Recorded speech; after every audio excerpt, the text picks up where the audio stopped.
Hanji people, Hanji.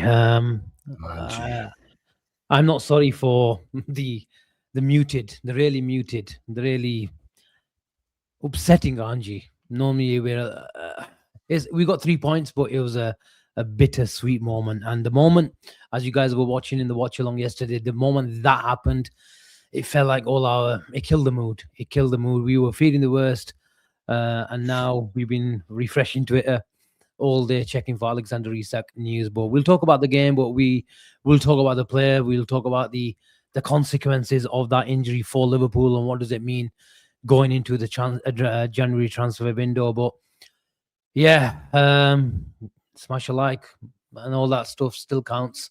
Subscribe to the channel. I'm sure there'll be plenty of new people coming through the stream tonight as well. But the boys are happy and that we picked up 3 points, but there are so many consequences and so much work to do for Liverpool for the next 5 to 6 weeks. If we want to have a good season, there is a lot of work on and off the pitch. But Cheen, Ben, you guys are looking through your phone because the breaking news has just come out from David Ornstein. I think one of you is trying to get the article. I think there's an article. I've not read anything bar the tweet from David. So if one of you can get that up, that would be great. But it's a stupid question. Normally I start asking and going around the table, how are you? I know how you feel. I can just tell by looking at you. It's an absolute sticker, that one, I'm afraid. Really good result yesterday. But yeah, the reports just come through now. I'll just paraphrase as best as I can from the article. So Liverpool fear record signer Alexander Isak sustained a broken leg in Saturday's 2-1 win over Tottenham Hotspur. The 26-year-old, a half-time replacement for Conor Bradley, was injured in the act of opening the scoring in the 56th minute with a smart finish from Florian Wirtz's pass. Isak received treatment and was helped off the pitch by 2 members of Liverpool's medical staff, with Jeremy Frimpong replacing him. Liverpool concerned at the extent of the damage caused to the forward's lower leg, with the extent of the injury yet to be determined, but typical results in at least a few months out of action. Oh, dear me. Just goes on to say Isak being absent for a lengthy spell would be a huge blow to Liverpool and 125 million signing who scored for only the second time in the Premier League in North London since his record-breaking move from Newcastle in the summer. Isak has started 6 top-flight games for Liverpool and 3 times in the Champions League with fellow summer signing Hugo Ekitike, who scored the winner against 9-man Spurs. And then it sort of just goes on to talk about Wirtz's contribution and some quotes from him. And then it just says something that we'll probably talk about in detail as well. Will Isak injury force Liverpool into active business in January? Alexander Isak's first few months at Liverpool have been forgettable, but just when it looked like he had turned the corner, he has suffered another major setback. The prospect of being ruled out for a lengthy spell, up to maybe 3 to 4 months at least, if the leg break is confirmed, would be a huge blow to him as an individual, but on a knock-on effect to head coach Arne Slot and his squad depth. Slot is fortunate that he can turn to Ekitike, etc., but he now has to contend with obviously the loss of Salah from the AFCON, and then obviously Cody Gakpo still coming back from a muscle injury. Federico Chiesa is available, and then all the other players he's got is Rio Ingamoa as an attacking option. And it just goes into a little bit more detail. Further scans will reveal the full extent of Isak's injury, but there has to be a chance that Liverpool may now be forced to move into the market in January, and a versatile forward or winger or both who can play as a number 9 or in wide areas would make more sense than a like-for-like replacement, as attacking depth in wide areas is limited. So does he go on to say, Ben, that it could be 3-4 months as well then? Because in the tweet, yes, it says typically 2 months, but in the article, it says 4 months. I guess that depends on the severity of the... A few months. A few months. Okay. So he's covering himself. He didn't say 3 to 4 months then? No, not 3 to 4. Sorry, no. I think I was ad-libbing through that there. So yeah, a few months, it says. Okay. It's a long time anyway, no matter how long it is. It certainly rules him out for, until probably back end of March, I would say, realistically, because he's got to get fit again, hasn't he? If he Yeah, comes back, which is, I think he's done for the season. yeah, I feel like that as well. I feel like the way that he's at, considering how long he took to get up to scratch, having just missed pre-season, for him to have to go through that again. I'm almost at the point that if they say 2 or 3 months, 3-4 months, maybe, I'm almost at the point where I'd say, you know what, let's just get him right for next season, because he clearly needs to be somebody who needs to be conditioned to a standard and a level. And you'd only really bring him back in an emergency at this point. And, maybe if we go far in the Champions League, he's an option towards the end of March, April. But apart from that, I'd be wanting to get him fit for next season. Gino, I was saying on the stream that I want to see the Newcastle Alexander Isak, that finish, the movement. It was a Predators finish. Great movement to get in there. Look, a few fans have been blaming Van de Ven. I think if I'm a Tottenham fan, or forget Tottenham, stick on Liverpool. If I'm watching my defender and the striker goes across my body and I have to recover and I have to go through force and pace, that's the most important thing is pace. And Van de Ven is a quick footballer as well. I would be really angry if my defender doesn't try to win the ball or try to block. I think that is very, very unlucky, but you can't blame Van de Ven for saying that's a coward's challenge or anything like that. I don't think he went to do him. That is not the type of situation I saw. But let's stick to Alexander Isak on a personal level, the amount of time. And you can argue and you can still criticize him for the way he left Newcastle. But the way he left Newcastle meant, just like Ben touched on, Cheen, that he didn't get a pre-season. Then we tried to work him up. And the manager mentioned it about a couple of months ago as well, the intensity level and how we tried to build him up. It cost him just to, stay fit. And then he had recurring groin injuries. We know all about that, even from his Newcastle days. And then we saw the first assist from Wirtz in the Premier League to the big man up top with a finish, like I mentioned. But it only happens to us, doesn't it? And we feel like it's one of those seasons where we just feel cursed, Cheen. The crazy thing is that you mentioned it. We finally got to see the link up we've all been craving for. And it's taken us 16, 17 games to really see it. Wirtz assist, Isak goal, brilliant finish. We finally saw it. And it was just, it was a sucker punch to us, man. And I'm not going to lie to him. I'm absolutely gutted with the news. We were all I saw his face. And, you guys that saw you watched the watch along, saw my reaction. I didn't even get off my seat because I went, yes. And then I saw his face and I just sat back down. And after that, I think it was just been a subdued mood. You just knew deep down the way he was that this is not good. Regardless of what it is, it was going to be 2 to 3 months minimum. And Ben's 100% right. Alexander Isak isn't a player that gets fit and is ready to go. No, Alexander Isak needs to be built up to full strength. And if that's the case, Buddy Joe, you're talking next season now. Let's. We spent 120-30 million pounds on him. Unless we get to the Champions League final and he's fit in April, then you can say, okay, maybe might be worth giving it a chance. But why should we risk it, man? Just get him ready. I'm absolutely gutted because it was with Salah not being in the team recently and then going off to AFCON, Asim, it was an opportunity to see the future where we thought Isak, Ekatike, Wirtz, are we finally gonna see it? We saw it for fucking 15 minutes. Yeah. Properly, when I mean just them three and not like a Cody Gakpo and not a Salah on the pitch at the same time. And Bechara, man, flipping, gets a goal, brilliant finish. And yeah, it just... Should we count our blessings? And I know it's hard at the moment that it's not a knee injury, which could have been 8-9 months. Yes. Because it could have been.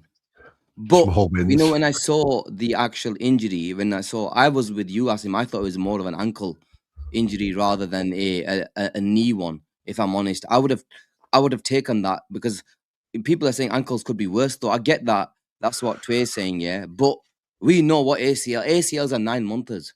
Yeah, you ain't coming back before 9 months. There's a few And occasions. you never write the season after either, are you? You normally take 12 months of playing. Unless you're Virgil to van get Dijk right. who came back and played well. Yeah. Yes, There's only a Rodri. few players that, you know, a Zlatan or somebody like who have come back from Rodri, ACL. yeah, perfect example. Yeah, who've come back and really kicked on, you know, didn't really, you know, and Alexander Isak, the way he is and his body, Asim, is a bit different. You know, he's gonna just take longer. The way he's built is different. I'm just gutted, man. Like, I'm really gutted with this news. But what can you do, man? We're flipping, you know, like you mentioned, it's been a season of hell. Nothing's really gone right for us. On the pitch, off the pitch, tactically, you name it, right? Yeah, this season, you know, everything's gone tits up. But we just have to accept it and move forward. And how you move forward is January. How you react now is you show strength in the January transfer market, and you go in hard, because we are short.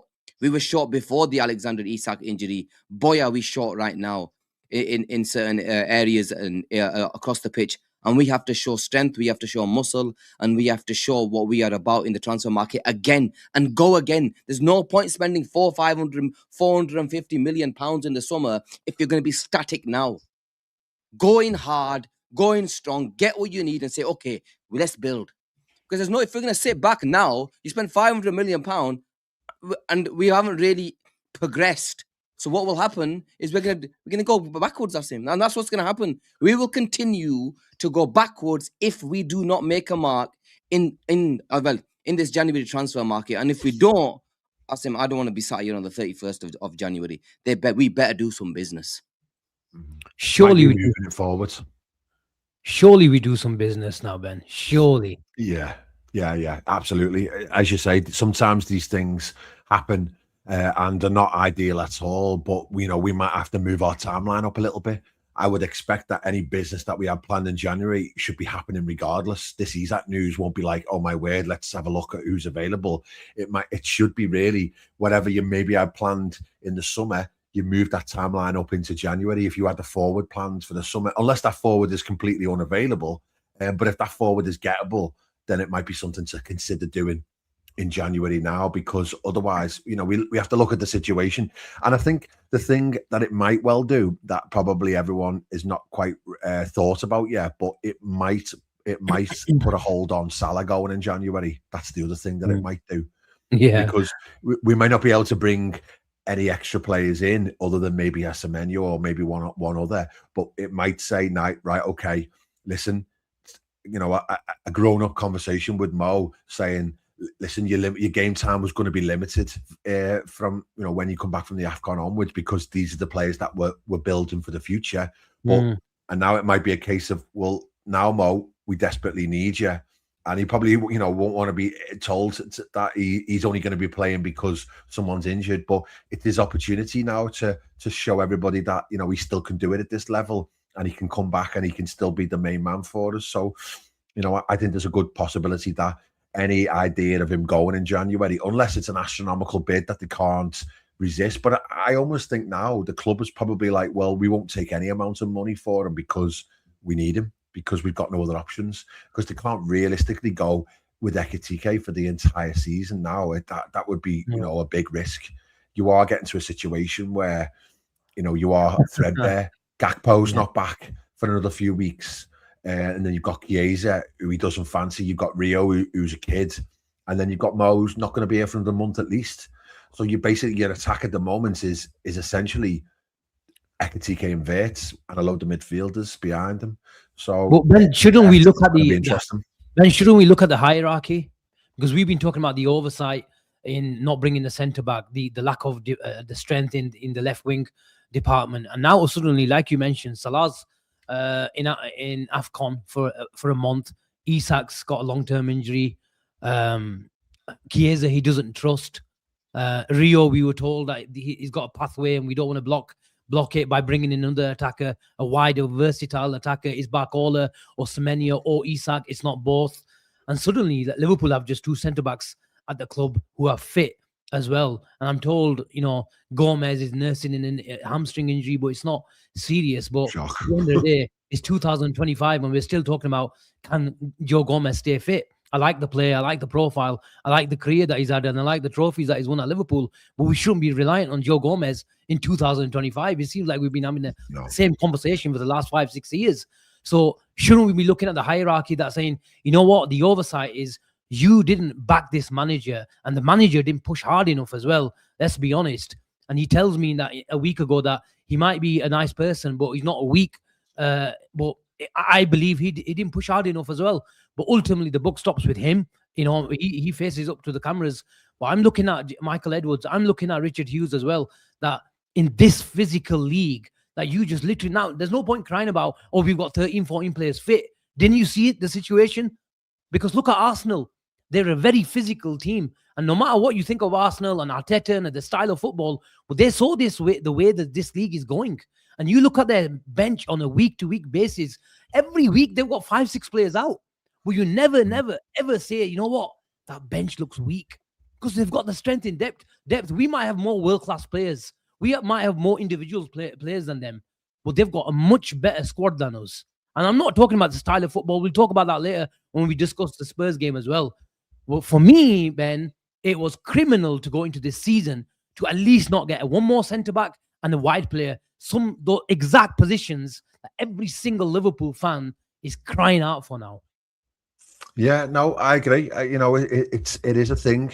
But then at the same time, you can say Arsenal had a huge amount of injuries last season as well. And maybe they've learned their lessons. They acted. Yeah, maybe they learned their lessons and they've gone and bought, a lot more depth this season. But maybe again, though, it's just food for thought that, the team that we had last season, it looked like it was strong on the face of it, but the depth probably wasn't there, if we're being honest. And we got through last season with very few injuries, really, didn't we? So I think there was probably a lot more surgery than we realised. And again, we've said it a million times, you can go through the players who left, you can go through the players who joined.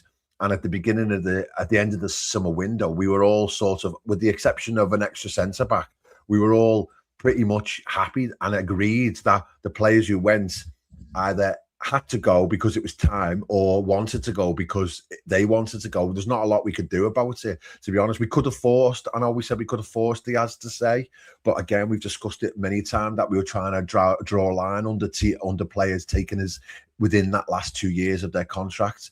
But again, it's, hindsight's a wonderful thing, isn't it? If you look at it, Frimpong's been injured pretty much from the beginning of the season. He hasn't really had injury problems previous at all. We all thought Kirkes would settle a lot more than what he does, and he's really struggled. You can go through them one by one, and you can always have more depth and more strength, but the reality is we've gone with what we've gone, and we're still at the first phase, or maybe the second phase of a full transition.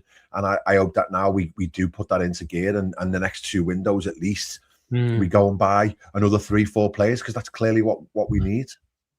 But it's hard to do it all in one summer. Cheen, the problem now is the whole of Europe know Liverpool have to buy. They do, yeah. And we, if we were told.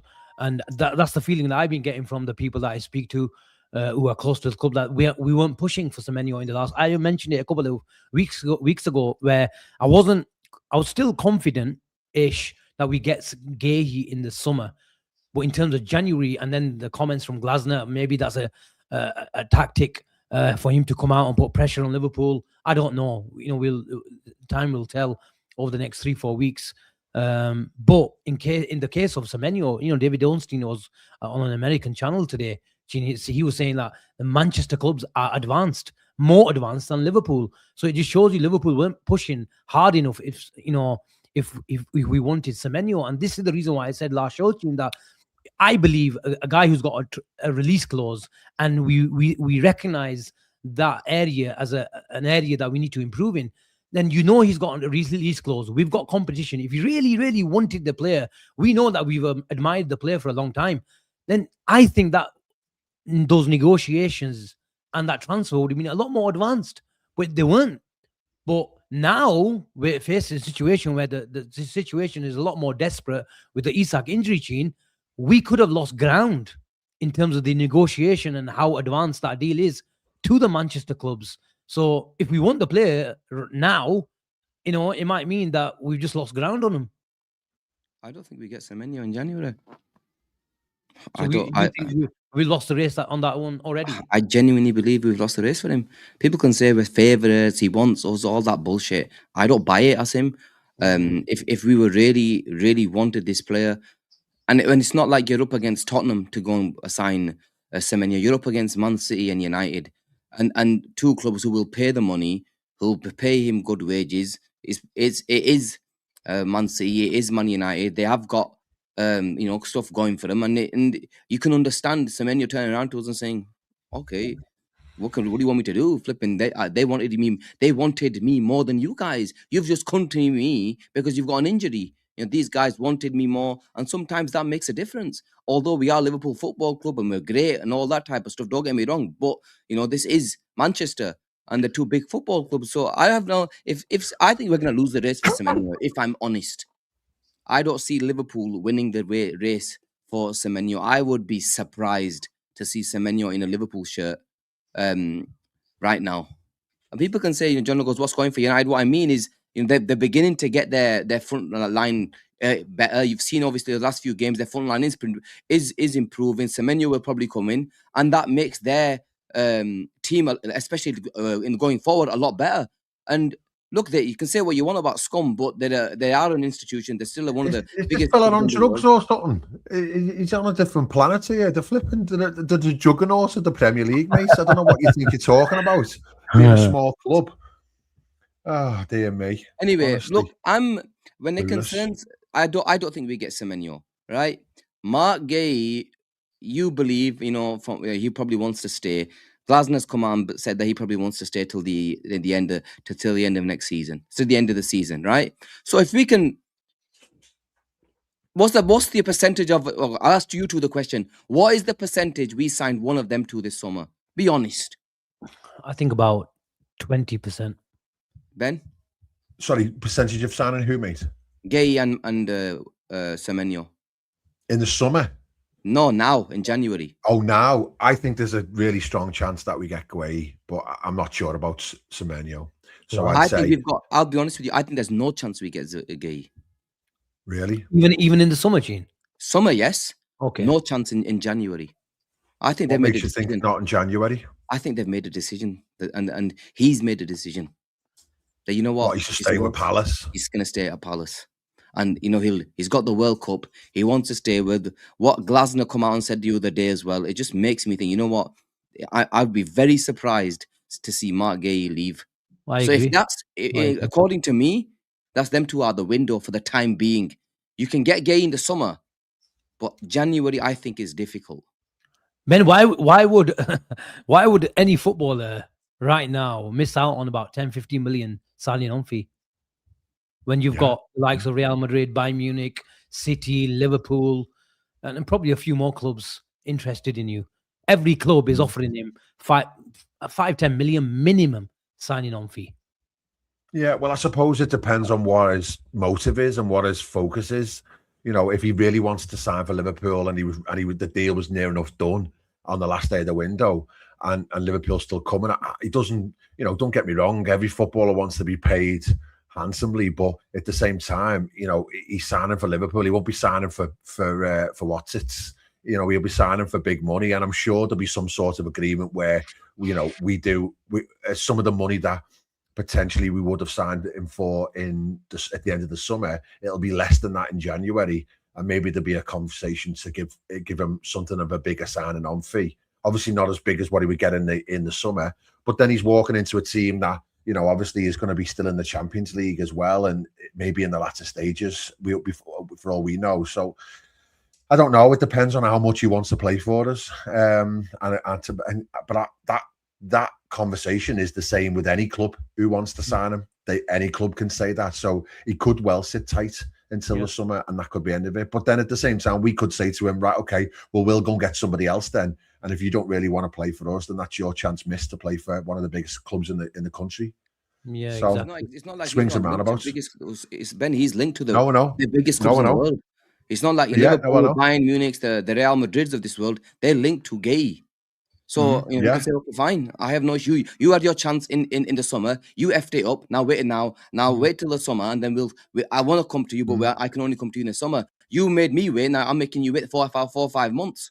Yeah. And you're getting a world-class defender for free. Liverpool are not in a position to turn around to Mark Gay and said now or never. We're not in that position right now. If we had 2 world-class centre-backs playing at the peak of their powers, then you can say around and say, you know what? You know what? If you want to go. We want you now or never. We are not in that position. We need 2, if not 3, in the next 18 months. I'm saying we need 2 to 3 centre-backs. No, not even. We need 2 or 3 in the next 6 weeks. This is 2 chal karike sa 3 maybe in a year's time. But what I'm trying to say to you is we have to make a move. You have to make a move in January. Whether it's, I don't think it's Gay, but whoever this number 2, number 3, number 4, number 5 that the board have, they're gonna have to make their move this January, because we can't faff about and wait around. We have to fast forward the business that we were gonna do in January, because otherwise, Asim, our season is gonna be a complete disaster. Make no mistake, the last 6 games, we might have got the results, boys, like we did in the first 5 or 6 games. We got the result, then shit hit the fan because the chickens come home to roost. This 5 or 6 games that we've had, we've got the results, but let's be honest, we've done exactly the same as what we did in the first 5 games of the season. And who's to say, come January, when we've got the likes of Arsenal away, Marseille away, City at home, Newcastle at home, Bournemouth away, Sunderland away, that shit can't happen again. Because it can, because we've looked at our performances and they've not been great. Do you have any confidence that they'll act, Cheen? Going strong now to make a move and at least give the team something to go with, because the team is struggling deep down. We might have got the results, boys, but we all know we are struggling. We were struggled against 10 and 9 men on the weekend, yard. So, let's not sugarcoat this. We might have got the results, but we have been fucking abysmal to watch. And we've been poor, if I'm honest. We played, okay against Brighton, and played decent against Inter. I'll give you them 2 results. But if you look at the bigger picture, we haven't been great, man. Let's be honest with ourselves. Do you have any confidence, Cheen, in the hierarchy to act in the January window? At least in the chat, my battery's gone. I would have put his comment up on the screen. He goes, Asim, I thought Liverpool are going to be active. I still think Liverpool will be active. I've always said it. I think Liverpool, before the Isak injury, before Salah did what he did, and then went to AFCON, and his still future is up in the air. But I agree with Ben. I think Salah's not going anywhere now in January. He can forget about that. And if the club were entertaining and flirting around with the Saudis, then that'll stop as well. But I still think Liverpool will act. I think Liverpool will get a minimum of 2 players in January. I believe that before everything kicked off. And I still think Liverpool, I'm not confident on Semenyo. I'm not confident on Gehi. I agree with you. But I think Liverpool will bring 2 players. And if they don't bring 2 players, honestly, serious questions need to be asked. Because we can't doubt, if we can't really sit here today, me and you and Ben, and doubt the hierarchy for not producing, because they produced in the summer. Whether we like it or not, whether these players were a success or not, that's a different question. But what you have to understand is they did produce. They brought players that we were like, raving about. So yes, they might have left us short in a centre-back area, which they tried to get. Maybe they left their left winger because they probably thought, we spent 2 months, we'll wait, give it a year, and we'll, hopefully, bring in somebody then. I get that. But I agree, we are forced, even more so. We were forced in the summer to go crazy. Now is a must, and I think these players, the hierarchy, Asim, will back us because of the Isak injury as well.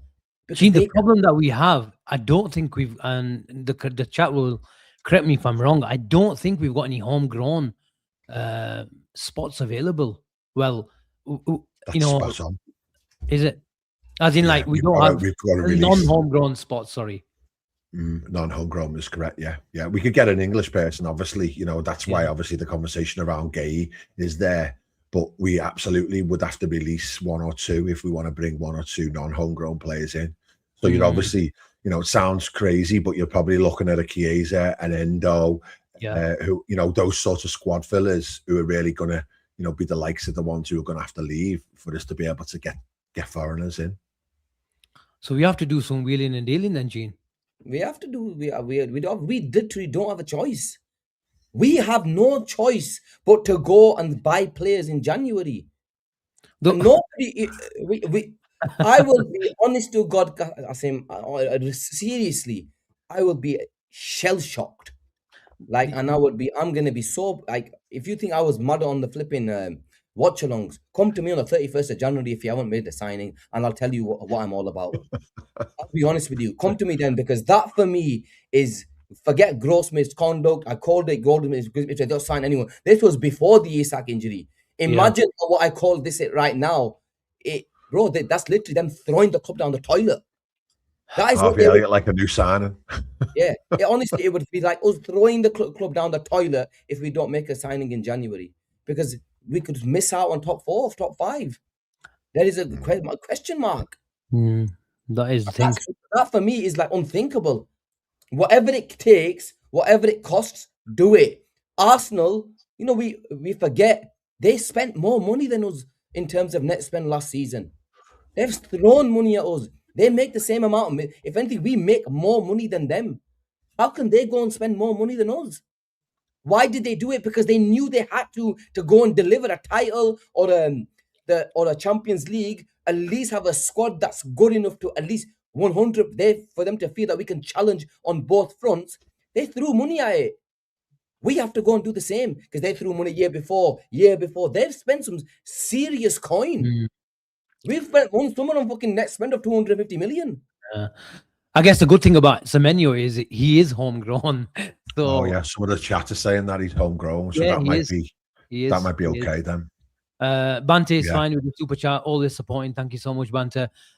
He says regarding the expenditure argument, he says Arsenal argument isn't fair. They've been building towards this point. We've started building towards our next phase. Personally, no issue with the board addressing the rebuild in stages. To be honest, I'm not expecting us to spend £1 billion, like Arsenal have done, which Arsenal have done over the course of 6-7 years as well. But I just felt we sold one or two players, a few more, one or two more, sorry. And whether look, I wasn't the biggest of Kwanzaa fans, but for me, I still think Liverpool didn't have enough centre-backs. And that's with bringing the kid from Parma, Leone, who obviously been really unfortunate to get the injury as well. I wasn't happy with that because there was too many question marks with our other centre-backs. Can Van Dijk play every week? Can Ibu Kanate go injury-free again? And I know he had that injury against Real Madrid and he was really unlucky where that little kid just, sat on him on the night and he got injured. But Joe Gomez, again, like I mentioned, 2025, we're still talking about Joe Gomez. I love the guy, but he just made out a straw. It is what it is. And, with Arsenal, at least they didn't sell. They wanted a new winger and Martinelli going, but they wanted a new winger and Trossard going, wanted more output. But look, I don't think they bought any world-class players. Maybe Zubamendi, I don't think is world-class, but, he's proved it, even though probably just go by for half of 45 minutes again with the Spanish team. But he's a good player and we were linked with him. We all wanted him. But I just think we sold a few. And the manager came out and he said, look, we bought a lot of players, but we sold a lot of players as well. And he talked about Luis Diaz and all these guys. And I'll be honest with you, last season we were just after output merchants, and it's slightly going off, sidetracking. But I think this season we've realized, appreciate every single player, what they provide the team. They don't have to score. They don't have to assist on a week-to-week basis. Obviously, within reason. If you're an attacker, I want goals from you. But if you provide a lot more, and I think players like Luis Diaz didn't get enough credit last season and the years before, even when he wasn't scoring, because all we were talking about is output. Yes, every player can improve. I was been talking about Luis Diaz going on the outside and, taking a man on. But I think if we've, as fans, have learned something this year is just don't look at assists and goals. appreciate what Soboslai did last season, appreciate what Diaz did last season. And I think this is one of the reasons what I look at the hierarchy, and I think they were just looking at stats and numbers and output, is because they wanted to, create an environment where they have a bit of a succession plan with Wirtz and Isak for Salah. And I get that, and they did that right. Even if it meant them, upsetting Salah, that's fine. We had to do it because it wasn't going to be an overnight fix. We might have had to have a season where we think, okay, this is not working. We change it again. But I feel like we just got rid of too many, especially what was really good about us. And if you look at this team, and we'll talk about it later on after, when we discuss the Tottenham team, and I mentioned it about 3-4 weeks ago, when you look at this team now, lads, what is it that Liverpool do well? They don't press well. We don't win the ball high up the field. There's no counter-attack and transition in this team, on and off the ball. We commit too many people if we want to create a chance. The moment we lose the ball, we look so open. And obviously, we tried to address this over the last 4 or 5 weeks. But this is the reason why we changed it. And the manager changed it, because it just simply wasn't good enough. And we lost out on set pieces. I think we're only second to Wolves this season. So, look, I think we just simply made too many changes. It's embarrassing, as Dwayne says. And now confidence is shot. I know we've made a slight improvement, and like I said, we'll discuss the Spurs game very, very shortly. But I just think we just made too many changes too soon, and we're just too. And people saying, "Oh, we need to be ruthless in the transfer market." What Alex Ferguson did. As soon as you reach the age of 28, are you an asset to the club? Yeah, but if you're doing well, I don't give a shit if you're 28. If I can get another 2 years out of you and sell you for free, that's fine. At 29, go bring a succession plan. We've got the money for it. But I think sometimes as a mentality, we talk about the mentality of the team, but I think the mentality of the club needs to change as well. Where if we win a title, I want to go win the second one. I want to go win the third one. But sometimes we don't give ourselves the foundations. And, we talk about the transition season, but I think it could have been controlled to an extent. And look, we don't know. You're right, Ben. We're talking from a position of hindsight, but Luis Diaz and these guys, I think, genuinely speaking, they masked a lot of problems, the problems that we're seeing this season. And I think, it could have been stopped, but we'll have that discussion many, many times going forward as well. But I think there was another super chat from Banter. Think there eased interest in Semenyo weeks ago. Partly think it's because they have another in mind. And I think it's a move they perceive as unlikely mid-season. That plan may or may not change again. I agree, Ben. Your thoughts? I don't know. I honestly don't know, to be honest. There's a part of me that thinks, have they moved away from the idea of buying the likes of Semenyo if all of a sudden they want to start looking at playing Ekitike and Isak up front together as a partnership? Because if they do, then it doesn't suggest that there's any room for wingers. But then any team worth its salt needs to have those options as well. But I just wonder whether or not, they're maybe thinking that there's somebody out there that they want even more than Semenyo.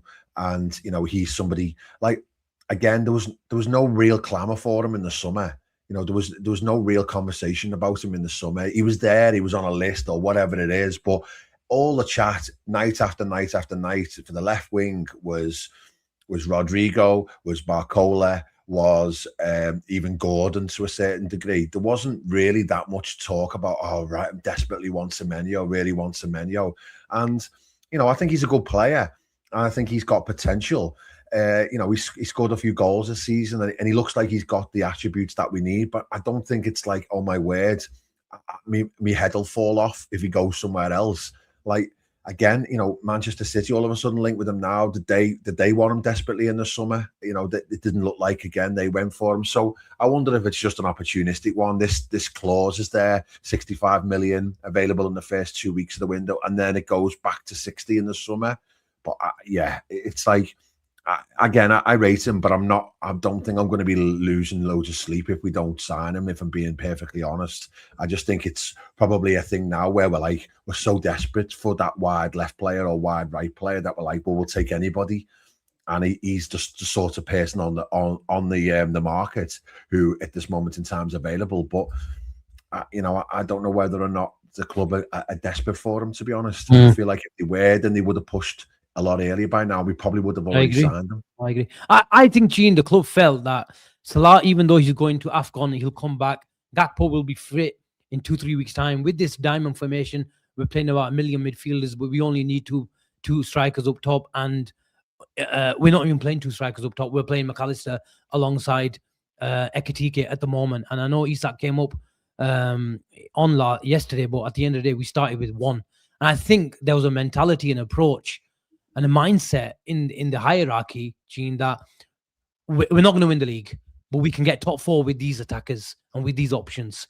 But now the situation has changed because suddenly it looks very, very bleak. The treatment and the trust we can talk about, and we talked about it many times regarding Chiesa. And now I think it's not a situation where we can get top 4 with these attackers. We can't. I don't think we can. We will. I say we have just sugarcoated our way through 5 or 6 games.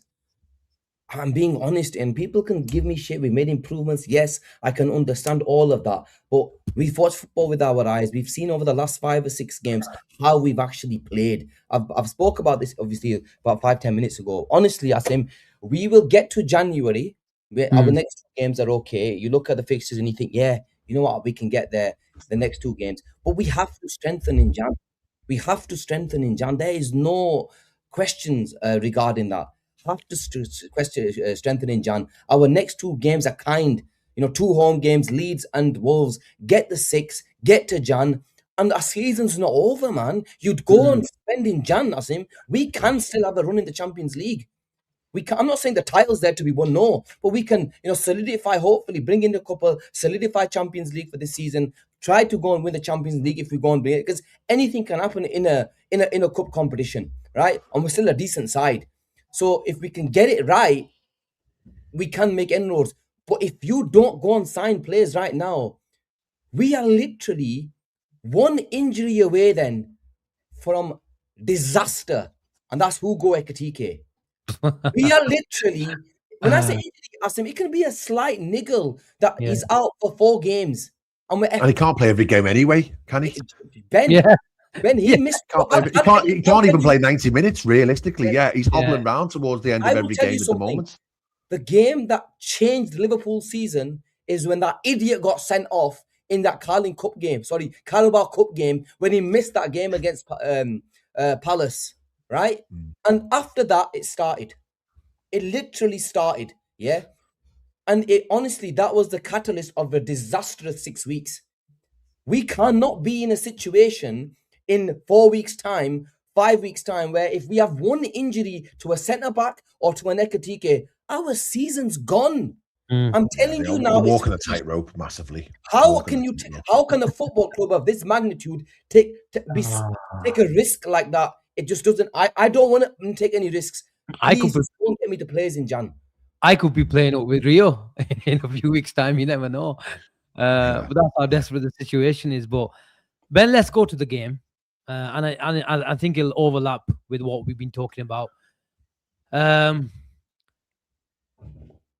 No incident type of no event type of football from Liverpool over the last 4 or 5 weeks, and it's ignited a conversation where I'm going to give you my opinion.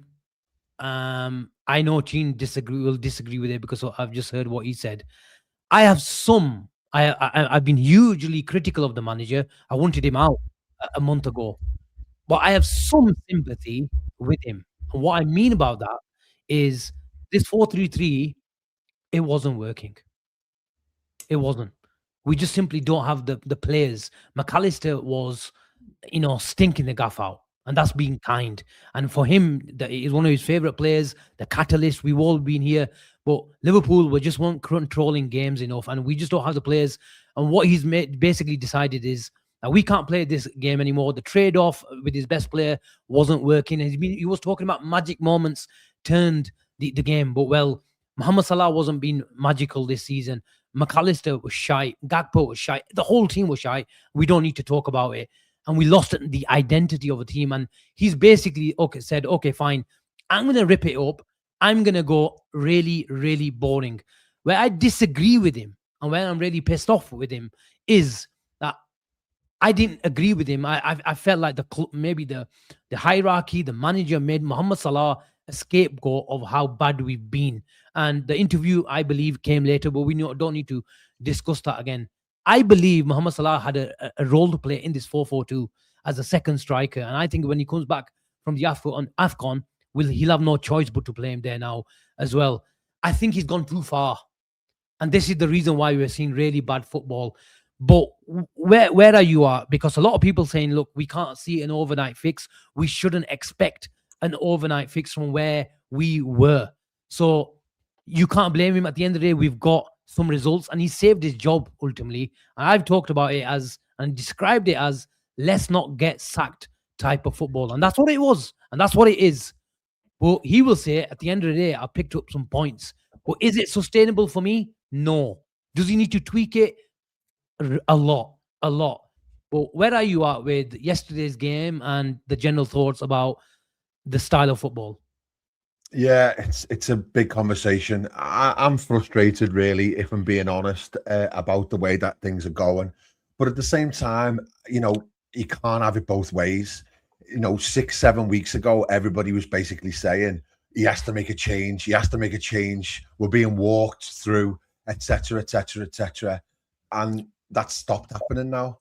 And he has gone the other way, but he's had to stop the rot, and he's had to plug the gaps, and he's had to stop the leaks in the team. And now, we are at this moment in time quite boring, but we're being very pragmatic, but we have got results. We are 6 games unbeaten, and we've won the last 3. And I think everyone needs to take a big, long look at the league as well this season. Arsenal are at the top of the league.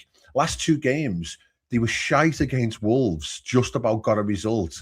And Everton, they won with a 1-0 penalty. Aston Villa today, 10 games won in a row. And yet today, United were probably the better team. 2 wonder strikes from Rodgers that got them the results. This league is unbelievably difficult. Unless you're absolutely on it, it's very difficult. And games are swinging one way or the other, week in, week out. Man City are up there as well, but they're only up there because Haaland's having an absolute freak of a season where he has 7 touches and scores 3 goals every game. And we did actually buy one of those in the summer in Alexander Isak, but we can't get the lad fit. We can't get him playing. So, it is very difficult. And I think the reality is we have had to go down a path at this moment in time where we are very pragmatic, but equally, we've all of a sudden got no forward options. Gakpo's injured. As much as people were frustrated about how he was playing, he's still a forward option. He's still a threat. Salah's gone to AFCON. We've lost Salah. And then obviously now we've lost Isak again. So we've literally only got one forward now, one real forward. We've got Rio and we've got Chiesa, but it's like, might as well not have them. And then we've got Wirtz, who again, as we know, is having good moments, and then he's having moments where he's still adjusting. We've got midfielders, and that's what we're having to do. We're having to flood the box. We're having to flood the midfield and make the most of what we've got. So he is hamstrung a little bit on his options, but I think he's done what he's probably done the best of what he could do. I don't know realistically what difference he could have done. And again, people keep on saying to me, and the chat is so frustrating. It's like, get rid of him, get rid of him, get rid of him. I'm just like, who is coming in at this moment in time with this squad and this setup in this condition with this confidence and just, I'll just play this wild formation and we'll batter teams 5-0. It's just not happening. Like, don't get me wrong. Slot might not be the man long term. He might, that might well be the case, but he's the man at the moment, and we need to get behind him and we need to get through this situation because, I see people getting linked to us with Glasner. And it's like they got absolutely smashed by Leeds the other day. People talking about Areola. I watched them against United, and literally United were walking through their defence. Their defence was a shambles. So it's like every team is struggling in different ways because it's a really hard league. And unless your team is in top confidence, in top form, with loads of options, then a lot of games are nipping tough. Nobody's won. Realistically, no one's been on a big long run of form, and that's why the league at this moment in time. If you win 2 or 3 games, you move up 4 or 5 positions because it's so nip and tuck. So I just don't think that there is a world where we're suddenly going to start playing this wonderful football. We just have to be realistic about the situation. We are where we are. We've got to, as Cheen said, win the next 2, get to January, hopefully get a couple more players and a few more options, and then we'll just take and see. But I'm with Slot all the way to the end of the season. But you know where I'm critical of him is in 3-4 areas where I think he's completely. We do have a lot of verticality in the team. We don't play with a lot of directness. We don't have the ball carriers. We don't have the guy who can ping it from 50 yards. And this is the reason why we pack the midfield. So he's realized that we don't have that natural physicality. So what I'm going to do is not park the bus, but play with a load of midfielders and go with the numbers. But we saw one of the reasons why it was such a boring game is teams will start seeing this, that he's coming up with this plan now over the last 2-3 weeks. And Thomas Frank practically matched him up with 5 midfielders yesterday, and this is one of the reasons why it was such. But the onus is still on Liverpool as champions, and they're playing a lot worse than us. And they were happy to sit off on Liverpool, and it was a stalemate. And that's why, there was nothing interesting, especially in the first half. I think someone fell on the floor. That was the most exciting bit after 40 minutes or so. And yeah, no, it was a great game. It wasn't a great game. Where I disagree with him, and I was hugely critical of him, is what I've just mentioned about Salah. I think Salah could have been a really good player, facilitating and connecting with the big man up top. Whether it's Isak, Ekitike, obviously we're going with Ekitike because of the last, this season he's been much better than Isak. Gomez against Sunderland. Again, this is not hindsight. I was adamant saying I don't give a shit if we beat West Ham. I could beat West Ham with my kids going down to London, but I don't want to see Gomez against Sunderland at home. I don't want to see it. I don't mind Gomez at right back at Sunderland if you got Salah on the right wing, where you give him a bit more protection. So I think he's gone too far. And if you're going to play Wirtz and you're too scared to play Wirtz in the number 10 because you think he's too, he's got too much tendency to go and roam around and make us open, then you're going to play him on the left. And why do you need McAllister from the number 10 position then? Why? An extra midfielder is fine. That's where my problem is, those 3-4 things. I'm not going to blame him about playing Bradley more or playing Frimpong more because over the last month or so, they haven't been available. And I believe, well, he's got no choice now because Gomez has got injured. That will be rectified. And you probably see Liverpool a bit more expansive on that side. I'm not gonna go there. But those 3-4 points that I mentioned, Ben, I think he's just gone way, way from here to here. And those guys who are frustrated about the style of play, I think they are vindicated, and I think they've got a point. But he's fighting for his job, like we've all said, hasn't he? So if he's thinking to himself, I need to get a result here, I don't give a monkeys what it looks like. I'm not in the business of entertaining at the moment. I'm in the business of getting results because we've lost 9 out of 12. That's where we're at. And we have to be realistic about this situation. If he goes and plays, really exciting looking football and we go and get beat 4-3, he's done. So, and we're all absolutely clamoring for him, aren't we? So I just don't know what we can do, what he can do differently at this moment to not guarantee results. And even then, you're not guaranteeing results. Look, I'll be honest, Ben. What you're saying, I get completely. I'll be honest with you, I get it. I'm not. Look, do I like our football? Is fucking dog shit. Yeah, I watched that first half with Asim. It is, mate. It is. It's really rough. What do we do? I'm not. It is. A person like me, I'm not used to watching you guys. We're not used to watching this style of football, this passive nature of the way we play. It's just boring, and I get it. That you know what, we've been so bad. Like you mentioned, we lost 9 out of 12, and he's just made he's done the complete opposite. Like Asim says, gone from there to there and said, right, shut shop. Yeah, and yes. It's a results-based business, boys. Make no mistake. We are in a results-based business, and he has got the results to an extent. We might have drawn against Leeds and the Sunderland game where we should have won, but he's got the results. He's won at Brighton. He beat Spurs, and we're like, okay, you know what? Fine. That's why, Ben, I think he has make no mistake. He's taken a few bullets off his back, right? Now he's gonna carry on till January with the next few games that we've got, and if we strengthen then it becomes a slightly different case because he's going to bring in a few new players, and hopefully, and I'm praying that we will see a slight difference in the way we approach games, and our play will be a lot better. Because I'm not going to lie, we've hosted and got away with it all the last 5 games. He's got away with it. People can say we played well against Brighton in stages. Brighton had a lot of chances, boys. Brighton missed some sitters. Yeah. Against Leeds, it was 3-3. Against Sunderland, we might have missed a couple, but it was a Chiesa clearance off the line that saved us. Do you understand? But what I'm trying to say, though, there's a story in a lot of Premier League games where it could have gone one way or the other. And that's the thing where we watch Liverpool week in, week out. But I reckon you could go to any other fan and say, you know what, we were shit there. We could have easily lost that game. We were really good there. We should have won that game. And that's why they're so nip and tuck. Like, again, you know, this afternoon, Aston Villa and United. Oh, Aston Villa, they've just kept their run going. They won 2-1. United with the better team, probably. Realistically, and deserve the results. But Emery doesn't give a monkeys because he's on a roll at the moment and he's on a run of 10 games.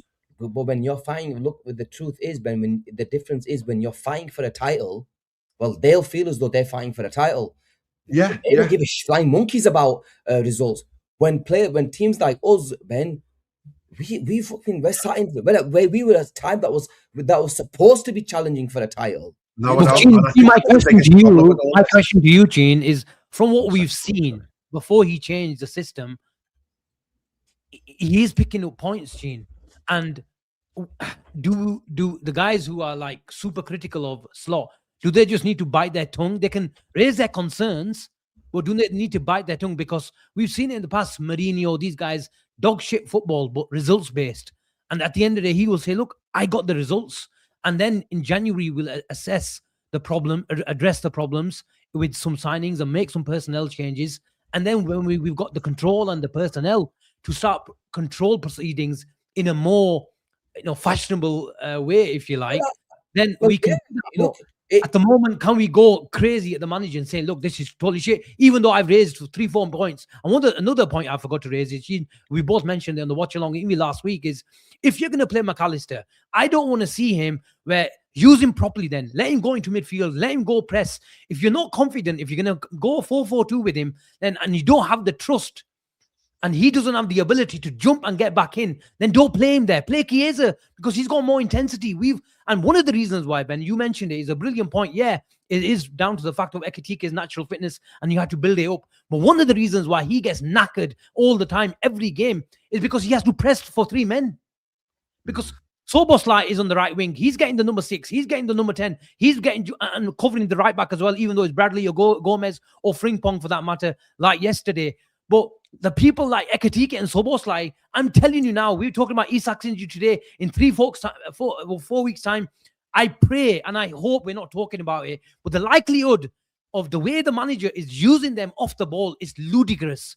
It's because he doesn't trust McAllister to jump and get back in. So what he's doing is on the ball, he's using Curtis Jones and say, you go play and construct an attack for me, because you can manipulate the ball. And this year you've shown that you're a progressive midfielder, and Kirkus can go in his more natural position. But then off the ball, he's expecting him to go run and press from the front and give Ekitike a hand. So what the fuck's the point of McAllister? If he's a fifth midfielder, get him out there and put him on the bench and play Chiesa and give us more intensity and a natural connector with the striker. I feel sorry for these players. Curtis Jones, Ekitike, and Szoboszlai, I guarantee you, and I hope and I pray and I repeat that these guys will get injured because of the way the manager is using them. So for that matter, you have to look at the manager and saying, look what you're doing. You're running these guys into the ground. Jones, Asim, look, Curtis Jones, we all know he does pick up niggles. He does pick up these weird injuries. He's had them over the last 4 or 5 years. Watching him at Liverpool, I actually feel sorry for the guy, because I'm not lying. He does everything. He is our build-up. He is our presser. Yeah, and I agree. There will be a time where this lad is gonna fall, because you're asking way too much from him. And Maka doesn't do anything. It makes no sense for him to be in a team, and that's coming from me, who absolutely adores McAllister. Right? This is ridiculous. he needs to be taken out of the team. Somebody else needs to play in that position, because you are asking way too much, and there's way too much responsibility on the shoulders of Curtis Jones. Way too much. It's crazy how you are expecting him to do literally 3 months' work. It's mental. And these players will break down. I'm just, look, Ben, I'm with you in a sense. Look, I was slot out, and I was all out slot 5-6 weeks ago. But I asked for changes. He made the change. Do I like the change? I flipping can't stand it. Has he got the results? Yes. Has he got the results? Yes. He's got 2 more home games. Hoping, praying that, we win them. Let's get us to that Jan and go hard in the transfer market and see what happens and see where we're at. Because that's what we have to do. We don't have a choice. We're not going to get rid of him. Yeah. So we have to back the manager and hopefully see where we are in a month's time. I'll be honest. Do I see that, come February, from the Arsenal game to mid-Feb, boys. Remember this one, I said this to you. From the Arsenal game to mid-Feb is season-defining. It's slot-defining. Not just season-defining, it's slot-defining. Because we will know who we've bought. And if we haven't done business, that fixtures in that 4 or 5 weeks, where I mentioned them fixtures earlier, we will see how good we are. We will see how good we are when you're going away to Marseille and you're playing Man City and you're playing Bournemouth away and you're playing Newcastle at home. We will see how good we are in them 4 to 5 because these have been kind. The caveat to this as well is that if the hierarchy are thinking about a change in the summer, or if they're seeing an Alonso becoming available on the market, we all know they were very keen on, or whoever it might be, then the reality is then they might not be prepared to buy 2-3 players for slot in January. And they might be like, right, okay, we want to be able to give potentially a new manager in the summer the next phase of this. You also want to give him, you also give the new manager Champions League football as well. No, you're absolutely right. You're absolutely right. So it is a very difficult balancing act there, but it is a very difficult balancing act. But we shall see. We shall see what happens. But I just think slot really, this might have been a remit from the hierarchy, from the senior players in the dressing room to say, listen, we need to just shut up shop here. And if it doesn't look great on the eye, then that's fine. Again, people will talk about the last 8 or 9 minutes yesterday when we looked like we were a complete and utter nightmare. That's the fragility of the confidence in the team. But up until then, we were in complete control of the game. I know they were down to 10 men, but we didn't really give them a sniff. And ironically, Jones has been playing well. It was him really who started the catalyst by fannying about at the back and then lost the ball, and then all of a sudden it gave them a bit of encouragement, and then it just started bombing balls into the box then, and that was the end of it. And a man advantage doesn't really matter when you've got 10 people in a box for one side and 10 people in a box for the other side. It's just a scramble, and that's how they got their goal. They didn't cut us open or anything like that. They just had a couple of breakaways.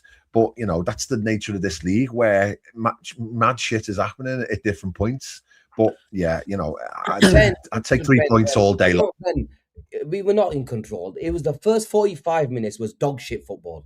Yeah, it was fucking abysmal. I'll just call it for what it is. It was shit football. We did jack shit. They were shit. We were shit, and that's what it was. And they were down to 10 men for the last, what was it? Whenever you got sent off 15-20 minutes of 30 minutes in, wasn't it? 20 minutes. Yeah. Second half, 20 minutes, we were in control. Yeah, we got the goal. Fair play. Okay, we were in a bit of control. Yeah, we conceded from a set piece. We've been conceding from a set piece all season. Yeah, that's nothing new. We concede from set pieces all season. But to play coward football for 15 minutes when they were down to 10 and down to 9 men was honestly, I was shell-shocked at the fragility of our football team. We looked like mice. We didn't want it. And but that fragility, is that from the manager, or is that from the mentality of the players at this moment in time because of the run we've been on? It's both. It's on the manager as well, and it's on the players, because it's on the manager to instill confidence in these players, number one. And then it's the confidence of the actual players. They're down to 9 men at times, man. Yeah, they were down to 9 men for 7 minutes, 7 minutes, and it was chaos. It was chaos. Did you see you string 10 passes together when they were down? No, I know. The ball wasn't even on the ground. It wasn't even what I'm trying to say. How could we not have control? Yeah, How can but you they not just have control of a football match? no, Exactly I the know. same happened against Newcastle. Yeah, I'm with that's you. the game I'm we with you. started the early start of the season, and with them they scored. Right, they scored, and we obviously Rio got us that goal at the end. We won that game. To 2 games when we've gone down to 10 men, we have looked worse. Like we can't control a football match. Yeah, no, it's not. We haven't looked good at all when we've been down to 10 men. That's a fact. I can't deny that. I just think sometimes in those sorts of situations, when all of a sudden 10 minutes to go, the opposition have got nothing to lose other than just bomb the ball forward and just see what happens. I don't remember them having any real serious chances. It was just panic on our behalf and that we didn't keep the ball, and we should have done that and kept the ball better. But the reality is they didn't really have that many chances. And I think I watched it back again now, and they had Richarlison's goal, and that was it. I don't remember them thinking, "Oh my word, they should have scored that. They would have cleaned through or whatever." We had a couple of in the last 10 minutes or 15 minutes, I think Van Dijk made some 3-4 really good headed clearances. Alisson made some really good saves as well. What you expect because of his positioning and stuff like that. Yeah. Some of the keepers might have made it look a lot better. But, we shouldn't be in that situation in the first place, Ben. No, but we were 2-0 up. That's the thing. We were 2-0 up. We were cruising. Yeah, exactly. But this also happened. This has been happening over the course of the season where we're in control to an extent. But then something happens or someone makes a mistake and shit hits the fan. We capitulate as a team. Leeds and so many games this season. That's the point, though. It's small move. It's small wins in that we capitulated from 2-0 up against Leeds and ended up drawing it 3-3. We capitulated in this game, but we held it together and we still won 2-1. And I know this is small games, but we are. It is improvements. That's the thing, isn't it? And I know they had 9 men, but I'm like, what do we want? Do we want to play spectacular football and get beat 4-3? I don't give a shit at the moment. I just want results. And we went to Tottenham away from home when we won 1 away game in the last 10. We're not walking into there feeling like we're just at $1 million and we're just going to blow these away because Spurs are Spurs and they're awful and we're just going to beat them with ease. It just doesn't happen like that. Wolves, the worst team in the Premier League, haven't won a game, and they nearly got a result from Arsenal, who are these absolute Harlem Globetrotters, who are the best out of possession team known to man. It's Premier League football. But they have been getting bad by everybody else. Wolves have been getting bad by everybody. They had one good game against Arsenal, but before that, they've been getting bad by everybody else. So I just think we need to be realistic about our situation. We're not going to play glorious football. I think we need to just forget that that's where we're at the moment, and that it is just pragmatic. Do or die, get a result performance. And I know it's not great to watch, but Ekatike has been a bright spark. Bert's got his first assist. It's small wins at this moment. I don't know. Maybe I'm just being completely glass half full, maybe too much. But I think if you look at our attacking options, we can't really be that expansive. I actually understand where it's coming from. Because it's end of the day, it's right now. I mentioned it before. It is about getting results till January and see where we're at. That's the honest truth. But it has got to improve. I couldn't agree with you more. I'm with you when it concerns that, but that doesn't mean I'm going to sit here and fucking go to sleep for the first half. That doesn't mean I'm not going to sit here and watch my team play against 9 men and get with 9 men. I'm not going to sit here and say, it's okay. I'm not.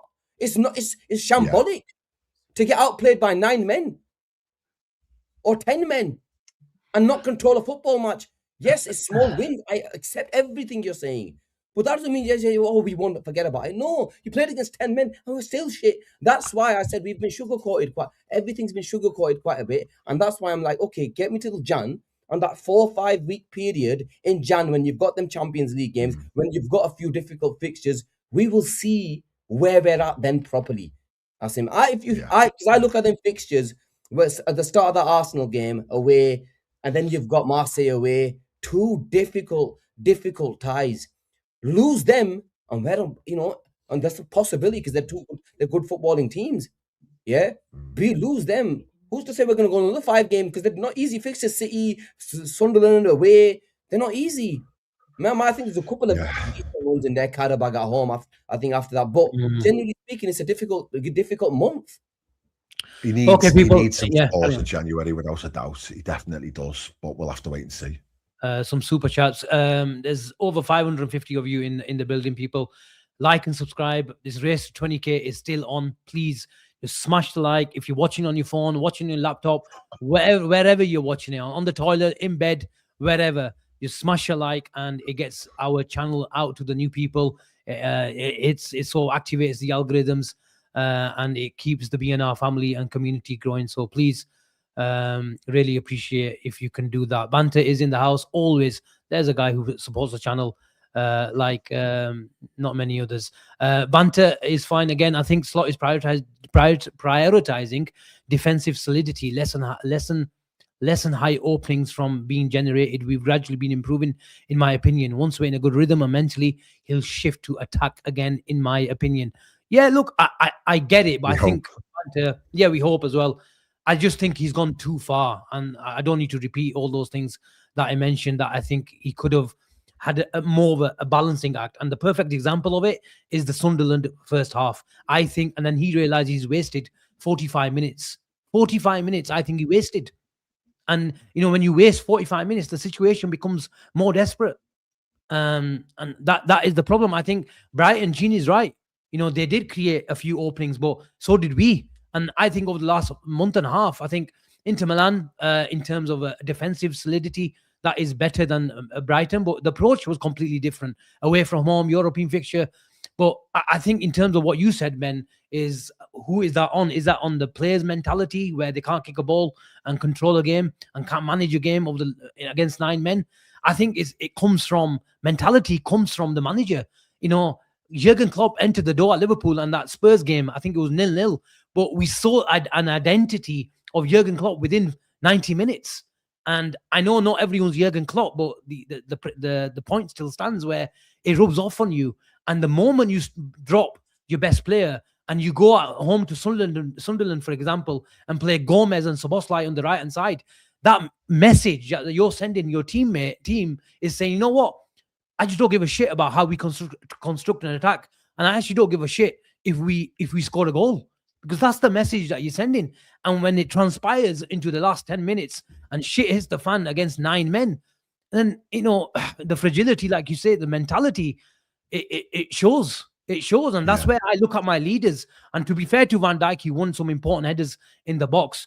But I look at my midfielders, and Curtis Jones, who I've praised a lot. He lost the ball on a few occasions. It's a fine line, as we mentioned, with Curtis Jones and other players, where, the good arrogance, then it's bad arrogance as well. Naivety as well. But as a collective, and the manager has actually, facilitated, control. We had most of the ball in the first half. We didn't create jack all, but it was fair. Their outlet was Kudus and Porro. That's it. And that's it. But they didn't create nothing as well. But I feel like the mentality, it comes from the bench. It does. You're right. And the mentality is a really complex thing. Confidence is a complex thing. Like, obviously, Klopp was the best motivator and best mentality magician we've ever had. And everyone forgets that we lost 6 games at home under Klopp. And it was like, well, why did we possibly do that when, he's the biggest inspirational figure that we've ever had, and he's the best motivator we've ever had? How could we possibly lose 6 games at home? It's because the team was just shot to pieces mentally, and confidence was dead. And sometimes it just takes a period of games to just get out of that. And I think this is where Slot's thinking, I'd quite like to still be the manager after Christmas. So this is his way of doing it. But we shall see whether or not it stays that way. Banter again. He's Banter spending more than Liverpool will in the January transfer window. Well, Banter the skins. That's what I've called him. Slot isn't the reason we played poorly with man advantage. In my opinion, the issue is we are frail mentally. Well, that's what we're discussing. Mentality comes from the team is a reflection of you as well. Let's be honest. And I believe Liverpool struggled in a lot of games last season as well. But I keep mentioning his name, and I'm sorry for it. Trent and the likes of Diaz and the likes of, off the ball, Nunes and Jota, masked a lot of problems. And the manager kept on talking about it. Where is my moment of magic this season? Well, the moment of magic and on and off the ball was masked by the players that you've lost from last season. And now you bought in those players, and it's just a piece of jigsaw that just didn't fit. And I know it's not going to be an overnight fix, but this is what my earlier point was about, is we just try to do too much too soon. And I'm not here complaining about the signings, and Cheen mentioned it. We were all waxing lyrical, although I did try to shed a bit of perspective, saying, look, I'm not going to go crazy and give it a 9 out of 10 window, because look, and in terms of the fullbacks, you can go check my tweets. I was crying out for a left-sided centre-back of a Calafiori profile. I was even talking about, what's that guy's name that Sunderland bought? Gertrude, whatever his name is. Gertrude. Yeah, I was just talking about his profile. Didn't see him much, I'm not going to lie, and I don't think he's got many minutes at Sunderland this season. Correct me if I'm wrong, but that profile, and I even mentioned it, like, look, people are looking for fullbacks and flying fullbacks. That is not the Arne Slot way. But the problem now is, as Ash mentioned, and as Ash asked earlier on, Asim, what is slot ball these days? And I don't think the manager knows what is slot ball these days as well. And that is the problem. Liverpool just do not have an identity. And we just have to completely reset now. Although he started way far back than what I would like him to do. But he will say, look, I've just got no choice. Anyway, slot isn't, we've covered that. Thank you so much, Banter. Ash, always supporting the channel. Big up, brother. We desperately need some grit in this team. We fall quicker than Amr Khan under pressure. Also, when our players get smashed, why don't they back up each other up? We get bullied physically every week. Ash, Ash, this is the one thing that pisses me off. I have never, one thing in not just now, in previous years as well, I've always felt like we're just too fucking nice. They absolutely battered us yesterday. Like, literally kicked us off the park. They were physical, weren't right? they? Yeah, they were so physical, right? And our players just sit there, fucking go and give him one, man. Dralone, give him one so they know what we're about. We hardly do anything like that. We're just too nice. Flipping go and give him one. Put one on them. Ekatiko strangled. Yeah, that. Isak, actually, then there's a foul on Isak before then. Remember when he got one on his was it his thigh or something before he actually got injured? Yeah, that foul. They flipping fouled us bare times yesterday, man. We're just too nice. Just playing devil's advocate, is it a case though? I was like, well, we're the ones saying, well, they had the 2 men sent off, and we held our own, we held our heads, so we didn't get dragged into it, etc., etc. But generally, I've always felt like this though. It's not nothing new. Like just no, I know. Well, we used to win the fair play award every season, didn't he? Under Klopp, it was like we are generally, we're not a nasty team, but we can still be a great team and a winning team without being a nasty team. Like if somebody had gone through the back of Van der Ven yesterday off the back of that Isak tackle and got sent off, like I think Frimpong was actually got subbed off because he'd lost it a little bit.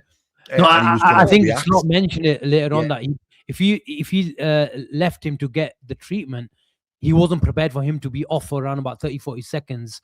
Right, with so just subbed him just for the scenario, right? Okay, yeah. So, but again, no, it's like if somebody had cleaned one of them out and then we'd have gone down to 10 men, it would have got the crowd up. Would he have said, "Oh my word, why can't our players be a lot more sensible and a lot more back each other up, man? Flipping at least other teams, you see them flipping coming.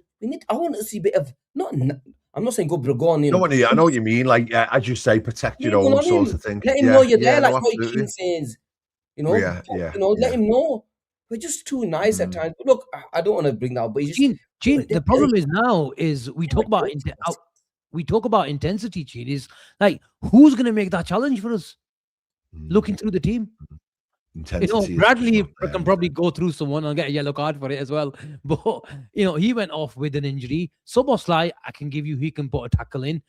Gravenberch is not going to get it. McAllister has to get there to put a tackle in. He's the guy that's got the bite. If in all our team, McAllister is the one that's got the bite. Yeah, I know. And he's walking around. He's the one guy that I always felt like, he's got the cojones, the Argentinian thing. He's got a bit of nastiness, got a bit of, knows how to play the game in that sense. Great comments. Suarez, absolute master for it, wasn't he? Kirkes has bite. To be fair, he does. He's the one that will give it. He's probably the only player.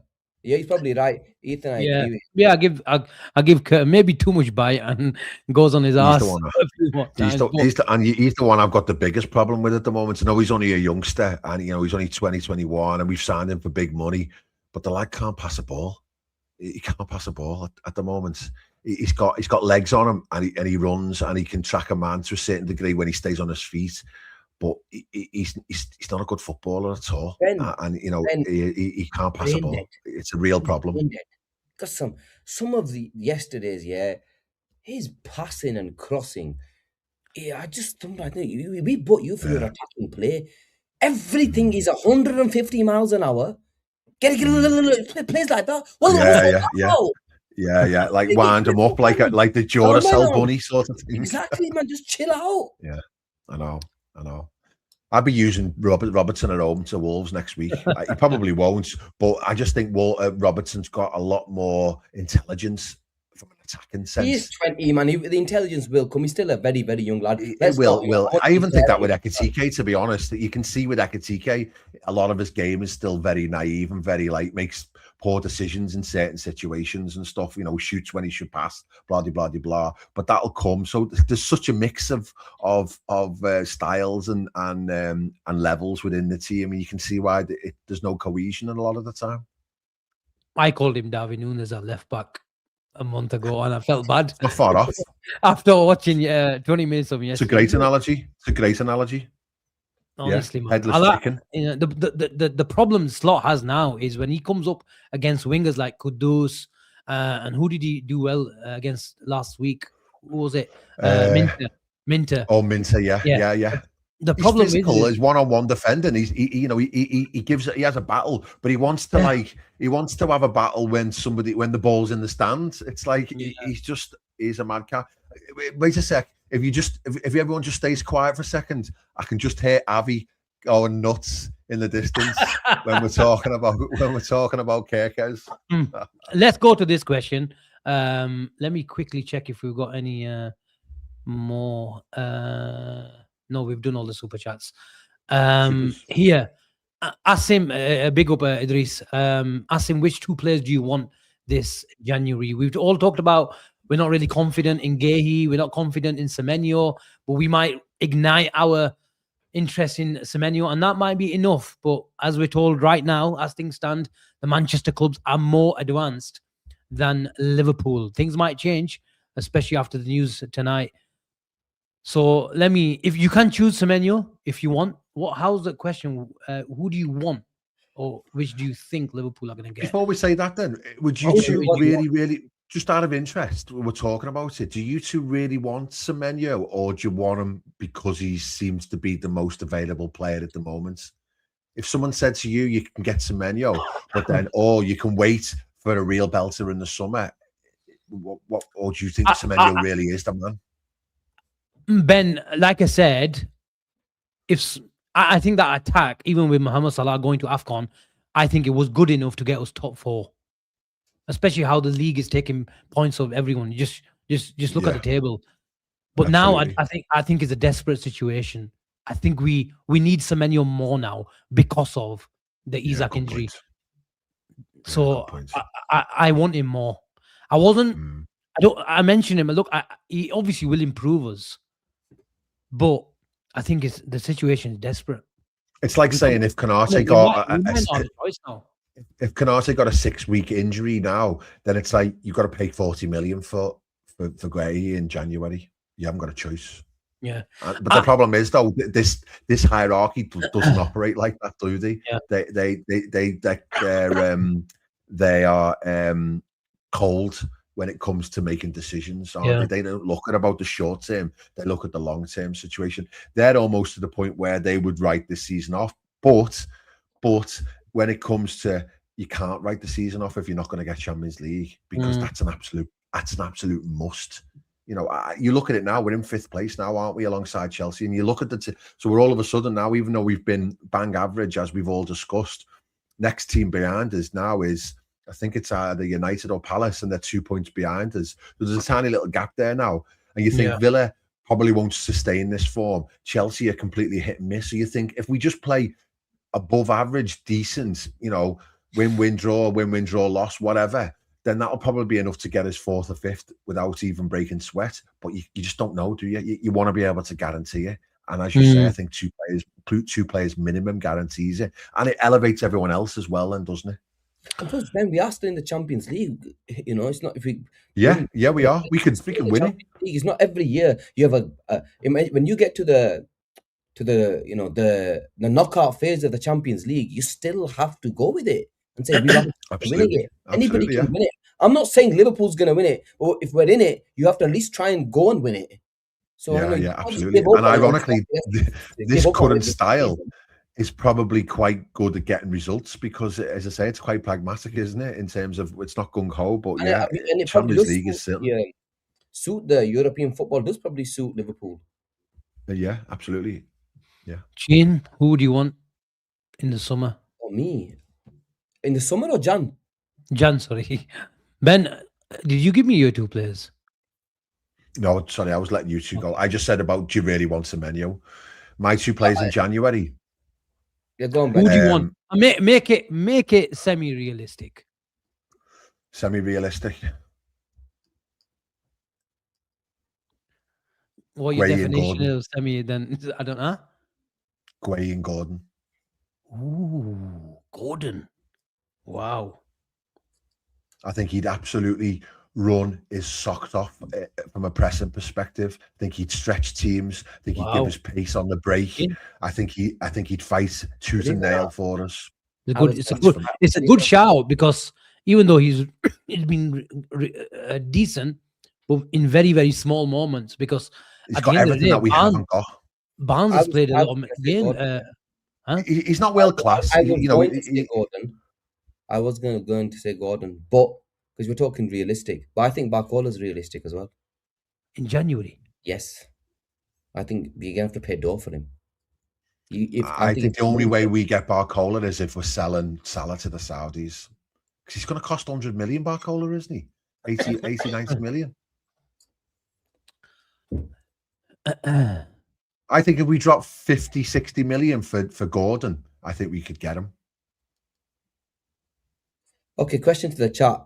My 2, who my 2 would be? Jacob Murphy. Jacob Murphy. You might see Jeremy Frimpong a bit like Jacob Murphy at the moment. I know I've been crying out for a winger. And I tweeted after the game that, because of this injury situation, the last 10 minutes, it won't be talked about. But Liverpool's 1v1 quality, lack of 1v1 quality was just like beyond desperation. Feels bomberish, this. I don't know how realistic it is, and I'm going against my principles of wanting a winger. But if you're going to stick with this system, and this is post Salah, where we can probably have an out-and-out winger on the right-hand side, I would go slap £100 million in January for Morgan Rogers. And I would play Morgan Rogers. Verts from the number 10 position, Morgan Rogers from the left. You can switch it around if you like. And long term, you could go get an out-and-out winger. But you're asking me, they're not going to sell him to us in January, are they? They're going for a flipping title right now, bro. Oh, they're not getting a title, man. It's not about getting the title. They're gonna try to get top 4. At least solidify their top 4. It's top 4. But are they still going through a few PSI problems? I don't know about it, but I don't think they are gonna let Morgan Rogers leave in January. You're in cloud cuckoo. Yeah, I did say semi. You did say semi-realistic. That's not semi-realistic. Mbappe. Okay. No. I think I've just got. The thing is, what's pushing me towards Semenyo is he's homegrown. Yeah. But how much we've lost in the race, I don't know. That's my other thing with Gordon as well. I think it's doable because of the homegrown. There's no issues there, is there? That's I would take Schlotterbeck. I would take Schlotterbeck over Gehi. I said that last show as well. If I had a choice, But is he non-homegrown? yes, that is another problem, isn't it? So we have to release one, wouldn't we? We don't have any centre backs to release. We haven't got anyone who we can release. You know, Endo's the only one realistically, and he might be playing at the back. But I think we will release someone on loan though. Probably Endo.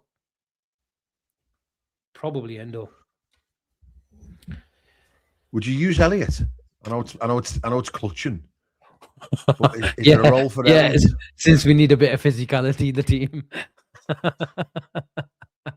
But you know He what? won't be fit either. But the irony is, look, I just don't think Harvey Elliott is the answer to Liverpool's problem. But in isolation, this system suits him more than the 4-3-3. You probably play him. He's probably got as much chance of playing as McAllister. He'd give you more energy than McAllister at the moment, probably, wouldn't he? Oh, yeah. But you know, it's bad. 100% he would. He would 100% give you more than McAllister. And even on the right position, because the right is basically starting on the right in Szoboszlai, but then you come inside as well. So you can even start Szoboszlai in the number 10. So you've got intensity from the front. But then on the ball, you've got Harvey Elliott in the number 10 position, and then you've got Frimpong or Bradley overlapping, acting as the right winger. So that's what I meant. This system suits him more. In the 4-3-3, you want the winger to be the winger and get choke on his boots.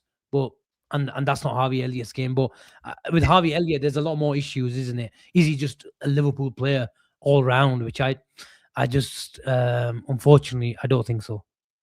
Is that realistic? That's interesting. Is he what we can do with him? Yeah, let's get another wing back. I thought he was more of a fullback. Is he a wing back? Is he? Yeah, Wing back. Humphreys a wing back. Right, okay, yeah. Fuck that then, yeah. Why wasn't he playing for Inter? Was he injured? I don't know. I just realised we've done an hour and 31 minutes here. It's like gone by in a flash. An hour and 30 minutes. Wow. Okay, I thought about Paul Asim, yeah. Choose one for January. Gordon, Semenyo, or Barcola. Oh, what's the poll saying? Come on, guys, get in your votes. There's only been 104 votes. There's over 550 of you in here. Let's put me vote in quick. Yeah, Ben, me and you, Gordon, yeah? Panel gets the vote. Guys, right, get your votes in, guys, because I want to see what this, where we all sort of stand with these three players. Balotelli.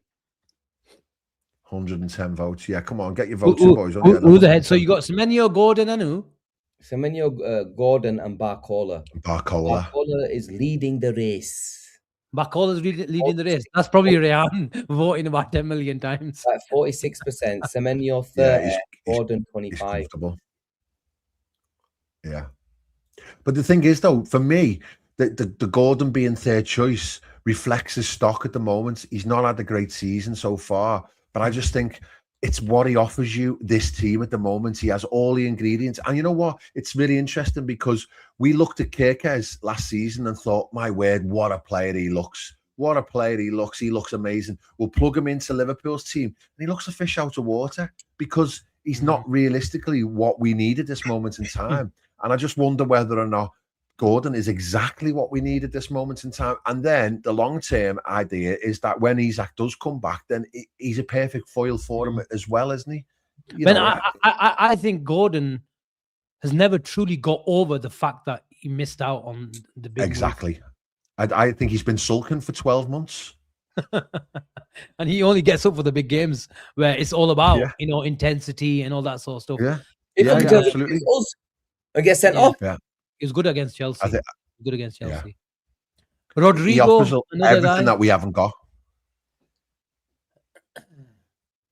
I'd probably out of all the players, I think I would probably go Rodrigo. Oh, he's changing mind again now. It's a Stella. It's a light up the league sort of sign. I want Gordon, man. He's changing mind again. Right, Cheen. I can't go against my boy, man. My boy Gordon, man. Flipping, I backed him up for 2 years. Man, I've got to back him up now, innit? We need some I genuinely believe that guy would be some player for us. He just wouldn't stop running, and that's exactly what we need.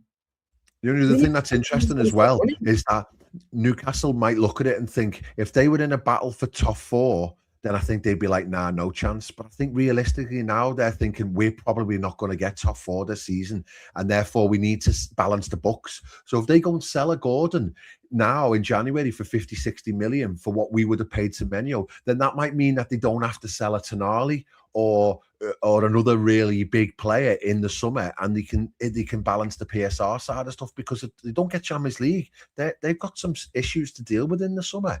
You know, they could have Bruno Guimaraes or Tonali knocking on the door. Yeah, absolutely. It doesn't look like they're going to get it. And no, it doesn't. Even if they kept him. Oliver goes, Newcastle fans are sick of Gordon.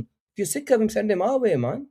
Absolutely. Yeah, I think it's a possibility. It hasn't been talked about, but I wouldn't put it past them to have a look at it, because he, as you say, 5 years left on his contract. He stays on the list.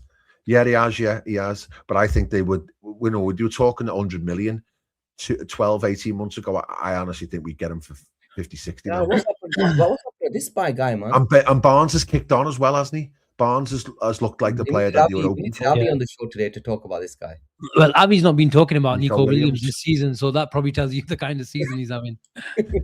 He's a good player, but he doesn't press either. He's not intense, is he? You know, he's a bit of quite a chilled, you know, sort of fancy dance sort of player. We need real fight and tenacity, and we also need Premier League proven. I think we can't go outside of the Premier League personally, and I know we've done that with Kirkes and it hasn't worked, but we're not in a position where we can roll the dice on somebody. That's the other reason why Gay and Semenyo would be good shouts, because you can see them having good seasons already. So that would be another tick in the box for them. But I would stay in the Premier League, because we literally need people who you know that are going to do a job. Yeah. Ali's asking Asim, what about Barcola? I think Liverpool might tempt PSG this January for Barcola, you know. I think Liverpool will tempt him. That would be a salary placement, wouldn't it? I personally think Michael Edwards really, really likes Bradley Barcola. Really likes him. But Richard Hughes, with his connections, really likes Semenyo. So let's see who wins. He's more versatile, Semenyo, isn't he? Barcola can't play on the right, can he? I think Bradley Barcola can play on the right. Not as more comfortable as Semenyo. But I've never seen him play on the right, though. Yeah. Oh, he's gone. He's probably gone to watch him play on the right. Just Googling him. Could we tempt Real Madrid? Yeah, I think he can tempt Real Madrid. He goes, just get both. Yeah, just go bankrupt, at least get both. Okay, I think that's a wrap, Ben. I think we're done. We're done. 1 hour 40 of our lives just flies by in a flash. Some people are talking about what he's been playing on the right this season. If he's Bradley Barcola. Yeah. So look at the comments, man. Is he playing on the right? Was that right for Leon? If he has, bro, bring him in, mate. But you know, the thing is, I get what you guys are saying is like, when someone does it in the French league, you have to probably reduce, you know, it by 20-30%, you know, because it's in the French league. But then you do the same with Germany. You do the same with huge wages as well, isn't he? The only league don't do it is Prem. Where else don't you don't really, unless you're signing a player from Real Madrid or Barcelona, you sign a player from Italy, you sign a player from Germany, sign a player from France. There's always a question mark now. Yeah, no, I get it. Barcola has a higher ceiling from what we've seen. But I agree with you guys about Anthony Gordon. You know, it backs up my point about I don't mind in terms of assists and goals sacrificing a bit and making up for what they do for the other big players. And that's one of the big problems that Liverpool haven't played well this season, is because they've just got too many star players on the pitch. It just doesn't work. Who are you going to feed? Salah wants it to feet now. Wirtz wants it to feet now. Gakpo wants it to feet now. McAllister wants it to feet now and doesn't want to run and doesn't want the game to get stretched. How many ball to feet players are you going to have? Yeah. And the other thing as well about Gordon, again, it's not ideal. I know it's not ideal. but he can do a job as a centre forward as well to a certain extent. Who's this? We are going to need Gordon. He can play centre forward. Again, it's not ideal, but the reality is now we've literally got one centre forward in Ekitike, and he can't play every minute of every game. So for the last 20 minutes, half an hour of a game, Gordon can play through the middle. When you've got Gakpo back and Salah back, then that is another option. He doesn't just play on the left. He is quite versatile, isn't he? Like Semenyo, you're not going to play through the middle, are you? I know Barcola could probably play through the middle, but you're predominantly going to be playing him on the left, aren't you? So it ticks a lot of boxes for me. As I say, I've got a soft spot for him. I think he would give us a lot what we don't have. Anthony Gordon in January and then Tonali in the summer makes sense.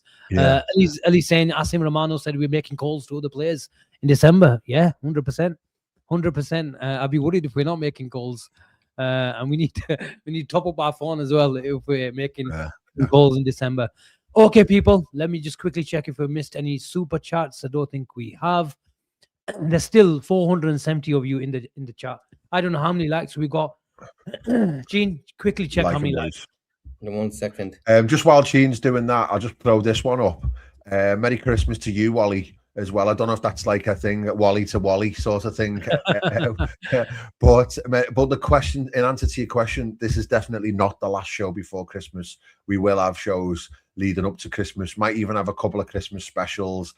Might even be some what's called lots of question and answers, lots of potential quizzes. A quiz. yeah. I've got a really good one as well about an all-time Liverpool 11 with a draft system as well, which will be good fun if we can get Avi to do it as well, and then we'll work out who's the best 11 when we finish the game. So yeah, we've got some fun stuff lined up. You know what we also need, so, yeah, Ben? we'll be with you. You know what we also need, Ben? And it was created by Avi and the chat as well that day, like a scenario show. Oh, that was wicked, you know. I like that. I actually really enjoyed the scenario show. Where everyone just says scenario after scenario and we go through them. We need one of that. And I call it maybe. We'll do that. We'll have a big fun night. Maybe at something mad Christmas Eve or day before or something like that. Yeah, we'll be on at 10 o'clock tomorrow after we watch Mohamed Salah. Is he playing tomorrow? Did you see the goal today? Morocco scored. The guy scored a Rami overhead kick. 2-0. Well, to make it 2-0. But yeah, it's kicked off today. Salah's is it on telly, the AFCON? Someone told me E4 or is it Channel 4? It'll be on E4. E4. I don't know exactly. After Big Brother. I'm sure someone said in the one of the WhatsApp. Atik was asking someone. I'm sure it had E4. Yeah, look, it is E4. Yeah, E4, yeah. Mr. Moses. Yeah, 8 p.m. tomorrow. The King, man. I just pray he goes and wins it this year, man. But it's hard. I just think Morocco are just too strong, man. Yeah, the team's too good. He's fresh though, isn't he? Yeah. I'd love it. Where is it taking place all over Morocco then? Yeah. Yeah, I don't think they're Egypt's 3 games. The home games. Well, I think problem is Egypt. I hear they're staying in Agadir. They are. Are you going? Oh, message the big problem. Huh? Later, have you messaged him? Who? I might. I'm trying to get in touch with a journalist who travels with. He's a friend of the channel. He's a friend of me and Cheen as well, Ben. And if he gives us access and work part of his channel, we might be heading over to Agadir. Might be heading over. So he's trying to sort it out. If he can sort out some paperwork, we might get an exclusive with Mohamed Salah soon. You never know. Wow. I'll take that. What does this mean, guys? Salam. Wassalam. It's a greeting. Yeah. It's like a peace be upon you, like sort of thing. Sounds. Like best wishes. Yeah, best wishes. Right. Best wishes, chat. Going to bed. Right. Oh, coke in the U4 studio. Okay, people, like and subscribe on the way out. We catch you in the next one. Take care. Good night.